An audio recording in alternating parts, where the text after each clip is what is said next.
Now the Boiler Cove crowd were in pretty good shape. In fact, hardly a soul had a pain or an ache. No poxes or scurvy, angina or mumps, and no one had piles or was swole up with lumps. Not a one had lumbago, arthritis, or gout, and none had bad gums or bad teeth in the mouth. And so why such a healthy and vigorous folk? 'Twas because of their doctor, who lived up in the droke. Now Jim wasn't exactly a doctor, you see. He hadn't done med school and had only grade 3, but he could clean a moose with his eyes closed, and likewise a rabbit, so surgery was no problem, more like a habit. And he was good with the needle from his years making sails, and could put arses in cats and rebuild their tails. And there was no finer plumber, I'll say right off the bat, so he had all the skills for doing transplants and that. He inherited the job when old Dr. Raymond, a proper old souse and a 3-pack-a-day man, fell dead at the Legion one night in the fall. They closed early that night, called off bingo and all. A meeting was held next day in Jim's shed to decide what to do now Doc Raymond was dead. But doctors were scarce and unlikely to call on an ad from a town with no Starbucks or mall. "No luck," said the mayor, confirming their fears. "We'll have to make do if there's no volunteers." So Jim stuck up his hand from where he was stood and said he s'posed he'd take a turn, if no one else would. "Good enough," said the mayor, and all hands was elated, for all of those reasons I previously stated.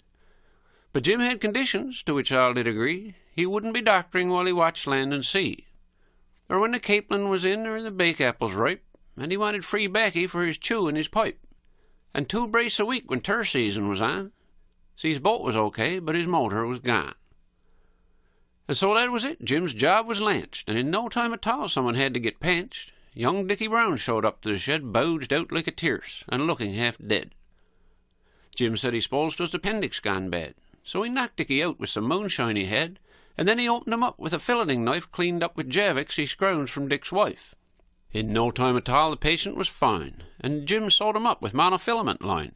He said that Dick's fee would be 2 cord of wood. "All birch, Dick," he said, "'cause ver is no good." Now the next case Jim had was Uncle Bill Shea, who was white as a ghost when he walked in one day.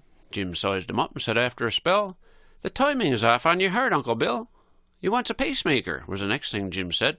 "Here, drink some of this and lie on the daybed." Soon Bill was asleep and he started to snore, while Jim looked for parts at the back of his store. Some Marrett connectors and number 12 wire, and a 15-amp fuse, 'cause you wouldn't want higher. Then he opened Bill's chest with a chisel and maul and saw right away what he had to install. Now, the first thing went in was points and a coil from his old outboard motor that burned too much oil. Then a chainsaw spark plug and a brand new condenser, and from his wife's old K-car, a PC valve sensor. And then to finish the job, and at Bill's wife's request, a pull cord in case Bill had cardiac arrest. And so that was it. Bill's heart was resought for a tub of salt herring and Bill's old barking pot.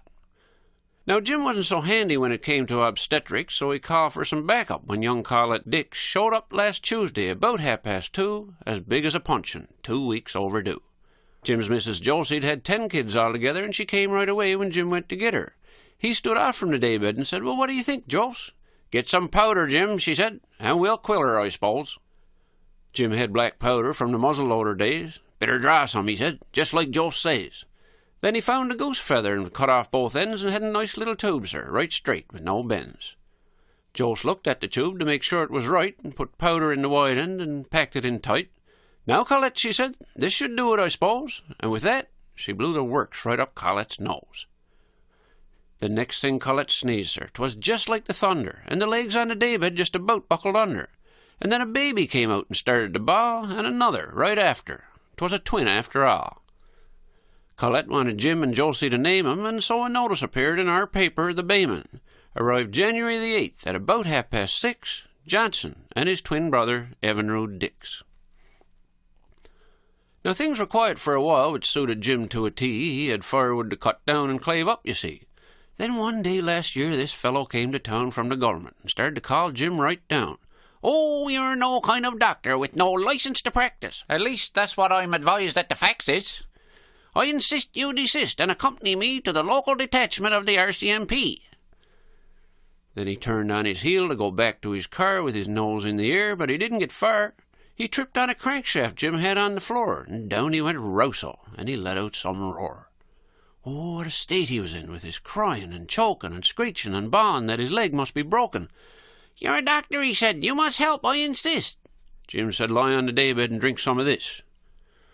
When Jim looked at the leg, he said, "Oh my, what a mess. Looks like it'll have to be a transplant, I guess." So he picked out a bone from some spares in a heap and said, "Now that's from that black bear that killed Josie's sheep."